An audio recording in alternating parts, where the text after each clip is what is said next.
minute video for political reaction just to cover for the day. We may not be able to actually have a video on Life Saga because of unavoidable circumstances. However, let's look at what's happening in Uganda. Of course, BOBI Wine's home was actually attacked yesterday. The army got into the house and broke the doors and were after the family. From information shared, the family was beaten up, and of course the wife gave some information later. So what's happening in Uganda? Does it mean that they want the family to be evacuated or escape from entirely from Uganda, or what is happening? Yeah. So sometimes things can be very tight for the family, and it's unfortunate when now BOBI Wine's wife is the one that is left to actually deal with these matters.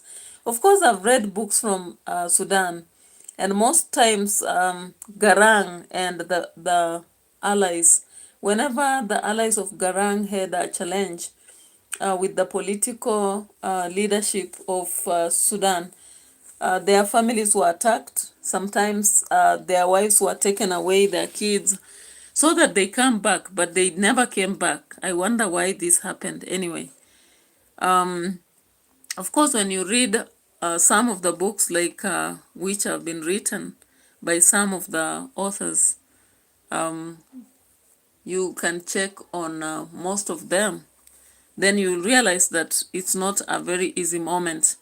When you have a war with the state, your family is never safe. And of course, they go for your family knowing that sometimes that is what will bring you back. Yeah? Yeah, so you look around Sudan, for example,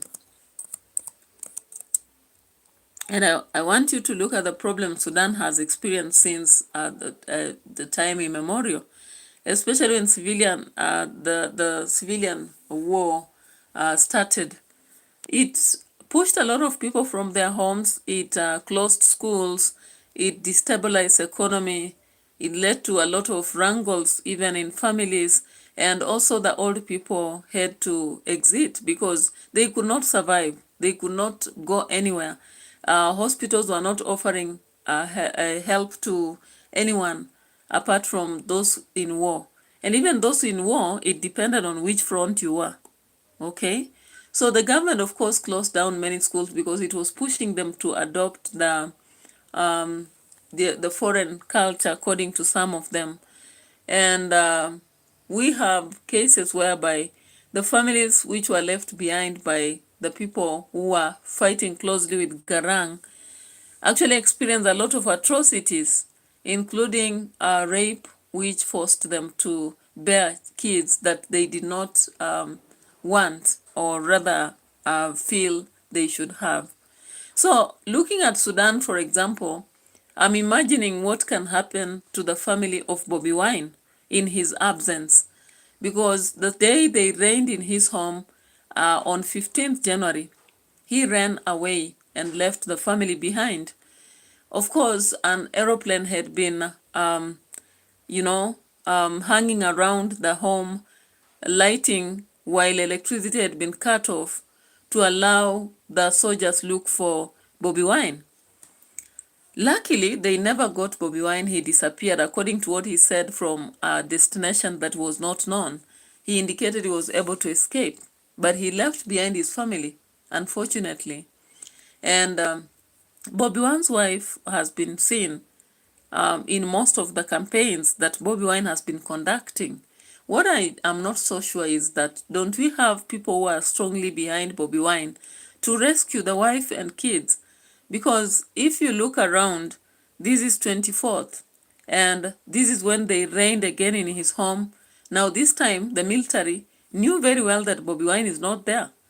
But maybe the attack was meant to call upon BOBI Wine to return or something like that. Yeah. So if you actually watch some videos from that is Uganda, BOBI Wine's wife came out and spoke around 1. I was not able to pay attention to that, that moment, but I just watched from a distance on my phone. So Bobi Wine's wife shared something to do with what happened exactly in his home. I want us to get to that. But it's unfortunate because in case she is not rescued, what's going to happen to her? You know? So let's check on that quickly. And it's sad that now countries like America are just ordering that there is release of Besigye, who is in a very critical situation currently. And of course, his health is at risk. And some people are like, let him face it. Others are like, he needs to be rescued. Which is which? Anyway. And Pan-Africanism talked. They gave a very long statement about Uganda's situation. However, they have not also been very fundamental in helping anything come about. We've also seen Traore talked from Burkina Faso, and we also saw Amir talking from another country. But is that helping? It's just mere talk. They are not helping to rescue Bobi Wine or the wife. Rockets Poo. Hey, what's her name? Anyway, so let's just check on this because it is a situation that is worth addressing. So of course, Bobby Chagulanye revealed what happened, and let's watch this video here. One of them asked me how I could end up marrying a traitor of Uganda as if I never saw Nyankole to marry. Yesterday, the group that came to raid our home was a different group.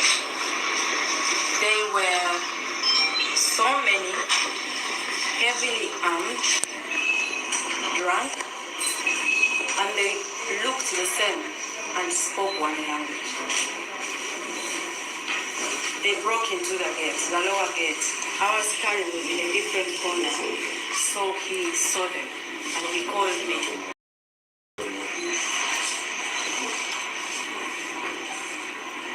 Our askari saw them and called me. I had already gone to bed. I was just preparing to read like one page of my book and sleep. The askari called me and said, "These men are many, and they are coming in this time."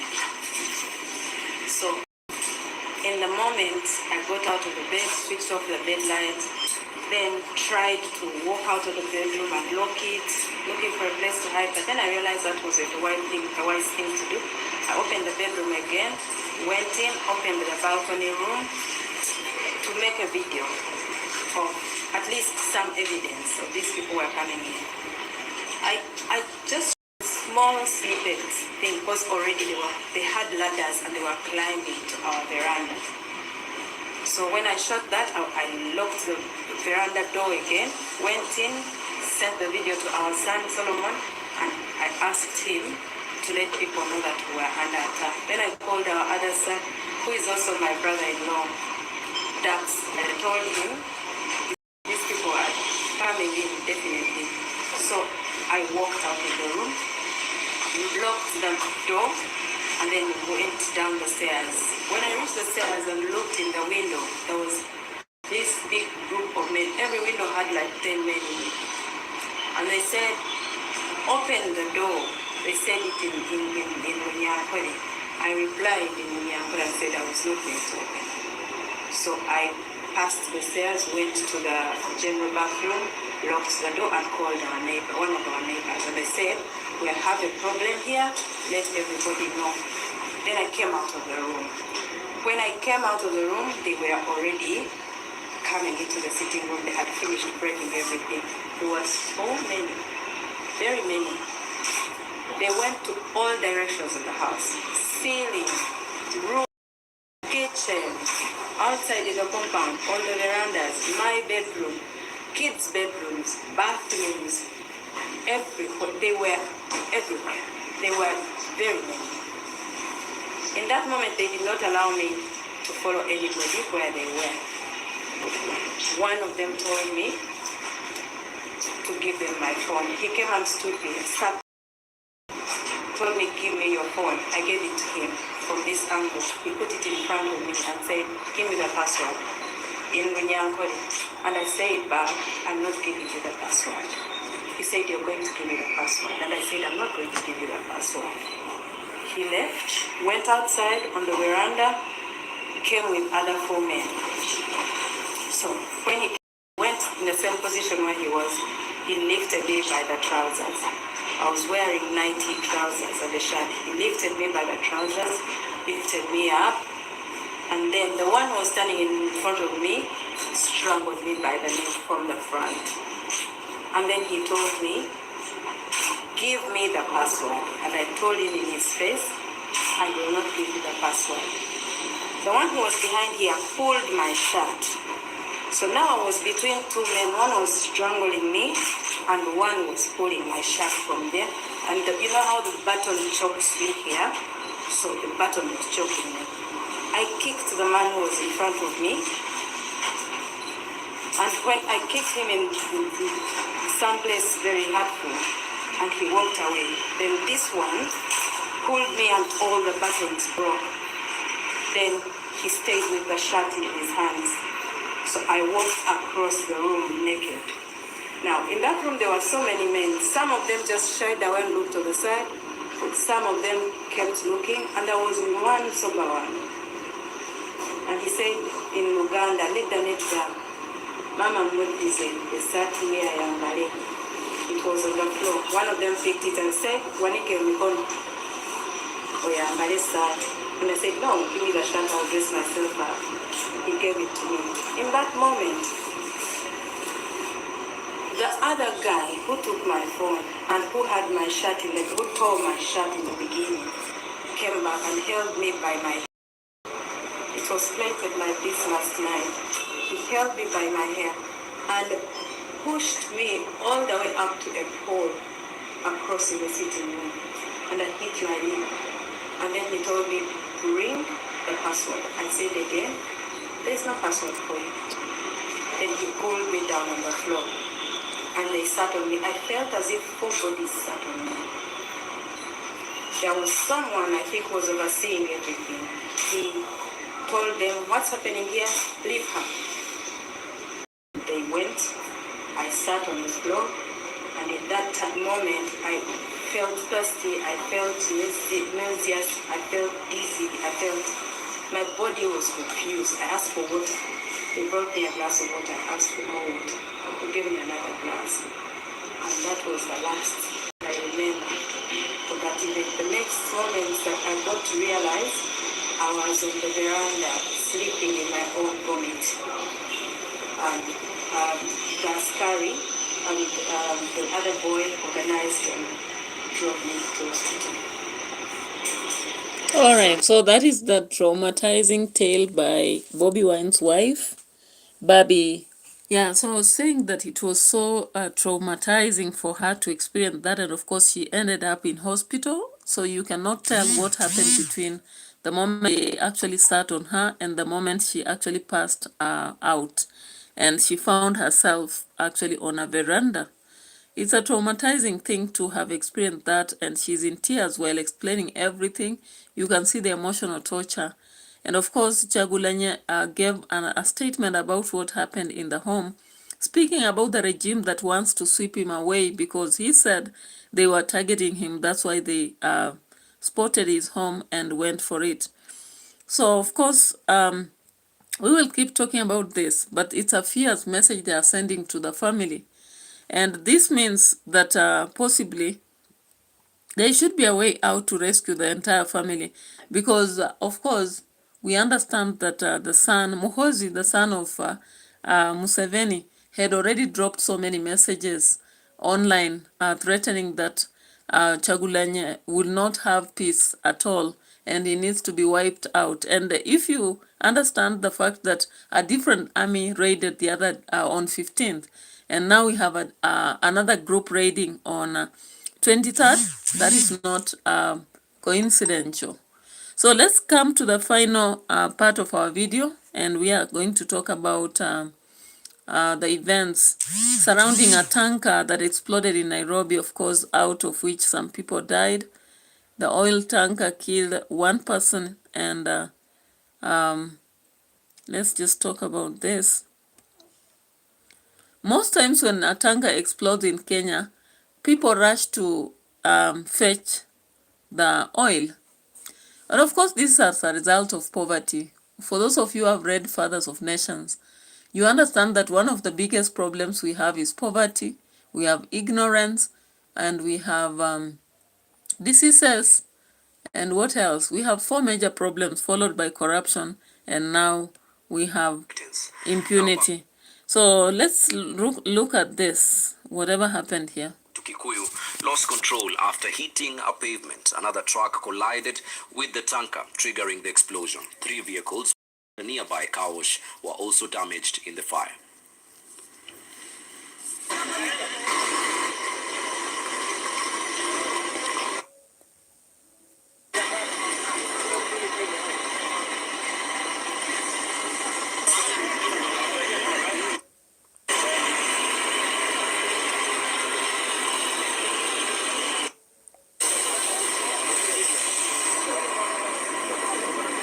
On reaching kwa hiyo hill ikafika ile ikapunguziwa nguvu.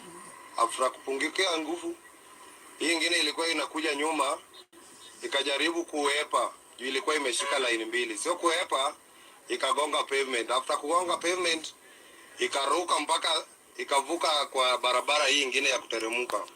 Kufika hapo kuna lori ilikuwa inatoka mbele. So venye ime lose control, ile gari ikaigonga, ikaendelea kuisukuma, ndio hiyo kichwa ikaanguka kwa bridge chini. Alafu driver wenye alikuwa ndani akatoka na akaruka. Alafu hiyo gari ya mafuta yenye imeanguka hapo kwa bridge ikalipuka. Na hapo tu ndio kuna road ilikuwa inateremuka.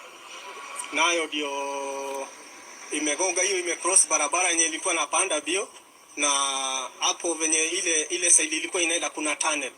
Hapo ndio imekuja ikacross barabara, na hapo tu moto ikaanza nilikuwa kwa ubali, moto ukaanza tu instant. Na hiyo cabin ikahang na ikaanza kuchomeka. Yes, mimi nikajaribu kukimbia, gari yangu nilikuwa nimeacha car wash. Moshi imejaa, kujaribu kukimbia kutoa gari, watu wakaniambia nisijaribu kuingia hapo. Ndio. All right, so it's a deadly fuel tanker that crashed the southern bypass and killed one, but it was a fatal situation that maybe was rescued just because most people did not have an opportunity to fetch the oil, or else, if you remember the Molo fire, most times it happens that whenever there is a hit, then things happen. Now, the last bit of our story is Mama Ida was yesterday offered an opportunity to work in UNEP. Now, why are so many people coming and talking against it? And of course, we've seen Kalonzo Musyoka, we've seen Gachagua, and so many other people opposing this. So let's just listen briefly. And what do you think? You can drop a comment based on what you are hearing. DCP leader Rigathi Gachagua has today unveiled his manifesto, even has his deputy, Cleophas Malala, criticized President William Ruto's nomination of Ida Odinga, the widow of former Prime Minister Raila Odinga, as Kenya's ambassador and permanent representative to the United Nations Environment Programme, UNEP. In what appeared to be a response to President Ruto's criticism of the opposition for allegedly lacking a clear agenda and relying on slogans such as "One Term" and "Ruto must go," Gachagua laid out key policy proposals, including the reintroduction of free-day secondary school education. At the same time, the former deputy president vowed to dismantle some of President Ruto's flagship programs, among them the Social Health Authority and the Affordable Housing Initiative. Our reporter David Mudoka now reports on the opposition's charm offensive in the Voterich Mount Kenya region.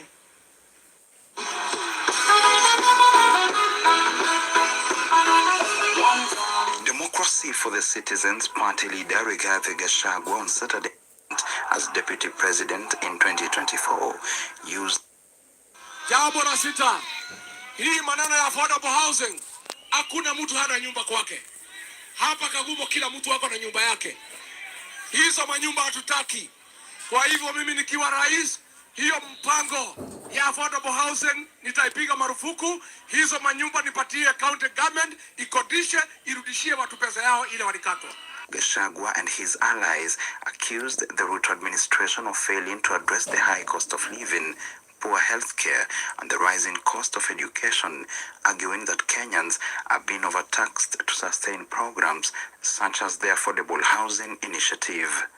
Kwa sababu wameharibu masomo, Kasongo mas. Kwa sababu ya kuharibu afya, Kasongo mas. Kwa sababu ya kuharibu mambo ya ukulima, Kasongo mas. Mambo ya Kasongo ni kuvini. Kirenyagarambe.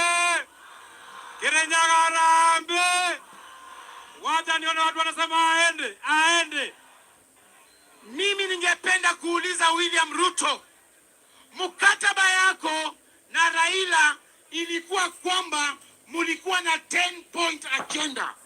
Agenda nambari 1 ilikuwa wale Gen Z wote ambao waliwawa kwamba William Ruto awakompensate.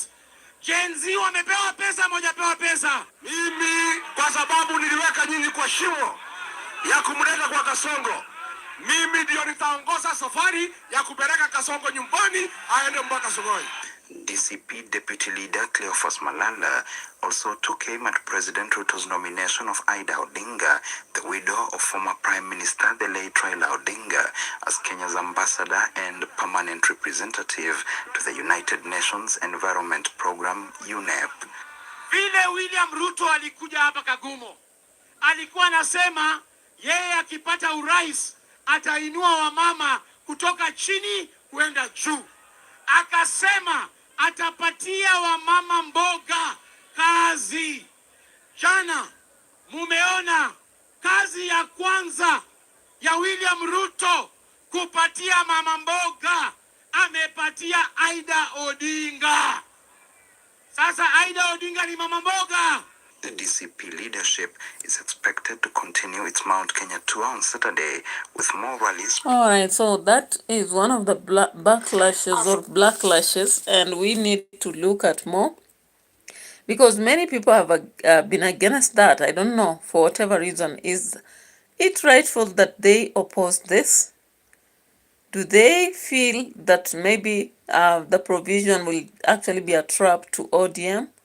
Or why are people making such loud noise on matters such as this? Of course, we know Mama Ida has been a civil educator, was an educationist, and has not been political as such. So what is the problem by her receiving a position from President Ruto? Do people fear now that Winnie Odinga will be quiet? Let's listen to Plug TV to get some more gist into this. Project ya kupeleka Kasongo nyumbani haitaki mchezo. Lazima tukue deliberate about it, and we are going to rescue this country. Crucially, the Odinga children, Winnie and Junior, have pitched their tents in the Sifuna camp. Viongozi wanaenda wapi? Wanarandaranda, sawa, waendelee kurandaranda tu. Waendelee. Kama kazi imewashinda, waendelee. Lakini sisi kama familia ya baba, tutabaki hapa tu na wananchi. But the real power, the person who actually keeps the roof from blowing off the ODM headquarters is Mama Ida. It's no secret that those in the know, Ida Odinga has been the primary roadblock to Ruto's total acquisition of the ODM machinery. While the men in the party squabble and auction off seats, Ida has been the one calming the storm. For instance, when the party leadership tried to evict the rebels like Sifuna, it was Mama Ida Odinga who summoned them, cautioned them, basically told the boys to stop breaking the furniture. Baba would tell us, let us sit down and talk. And I'm sure that's my wish, to sit down and talk our differences. She is the one with the real say, and she is the person who could effectively direct the party to either embrace the government or burn it down. So Mama Ida will definitely support us. I have no doubt about that. She loves me as her own son. Winnie is my friend. Junior is my friend. Rosemary is my friend. The whole of that family, we are friends. And she will back us. And what we are doing is what her husband, Baba Yetu, Baba Raila Amolo Odinga, would do. In short, the person holding the keys to the ODM kingdom and preventing a total hostile takeover by the government is no longer Oburu Odinga. It is Aida Odinga. And President Ruto, a man who plays politics with a calculator in one hand, already knows exactly what's going on. He knows that as long as Aida Odinga is micromanaging the party squabbles and backing the rebel factions, her children included, his path to absorbing the orange vote is blocked. Mulisikia tulitangaza juzi chama ya UDA, sasa tutaenda kuketi chini na chama ya ODM tupangane, haya kujeni hapa. So what do you do when a powerful matriarch stands between you and a vote bank? You don't fight her, you promote her. You give her a prestigious, time-consuming, high-flying international job. You wrap her in the flag and send her to the UN. You make her the mother of the nation on the global stage, so she's too busy to be the mother of the party on the local stage. While Her Excellency is busy discussing carbon credits and ozone layers at the UNEP headquarters in Gigiri, the ODM house will be left unguarded, vulnerable to the highest bidder. It is a classic strategy. Kill the threats with kindness, appoint the wife, and let the party burn itself from the inside. So the question remains, for the lady of the house, would you advise her to accept the job offer? All right, that question is left to you as the audience. Would you advise Mama Ida to take the job or reject it? Adios, till tomorrow.